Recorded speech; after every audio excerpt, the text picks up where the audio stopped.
J'ai vu cette recette tourner partout sur les réseaux et franchement j'étais obligée de tester le fameux caprice des dieux pané. Laissez-moi vous dire que c'était un banger, c'était vraiment super bon. Avec ces petites pommes de terre grenaille et ces pains toastés, c'était juste parfait. Je vous montre la recette. Dans un saladier, versez de la farine, assaisonnez avec du sel, du paprika, du poivre et de l'herbe de Provence, puis mélangez le tout. Dans un autre saladier, vous allez casser 2 œufs que vous allez battre. Puis dans un troisième saladier, vous allez verser de la chapelure panko, assaisonnez-la avec du poivre et de l'herbe de Provence, puis mélangez le tout. Et là, c'est très simple, vous allez tremper votre caprice des dieux dans la farine, puis dans les œufs.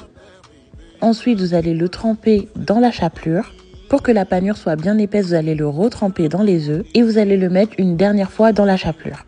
Ensuite, on peut passer à la cuisson. Dans une poêle, vous allez verser de l'huile de tournesol et lorsqu'elle est bien chaude, vous allez déposer votre fromage et vous n'avez plus qu'à le faire cuire sur toutes les faces.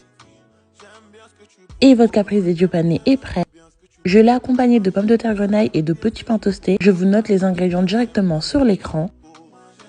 Vous pouvez le manger juste avec les pommes de terre ou alors vous pouvez faire comme moi et l'accompagner de charcuterie. Franchement, c'était une pépite, ça fait un peu comme une petite raclette. En moins de 10 minutes, c'est bouclé. Avec le froid qui revient, c'est hyper réconfortant. Vous êtes obligé de tester cette recette et croyez-moi, vous n'allez plus pouvoir vous en passer. Comme d'habitude, c'est simple et efficace et je vous dis à bientôt pour une nouvelle recette. Bisous!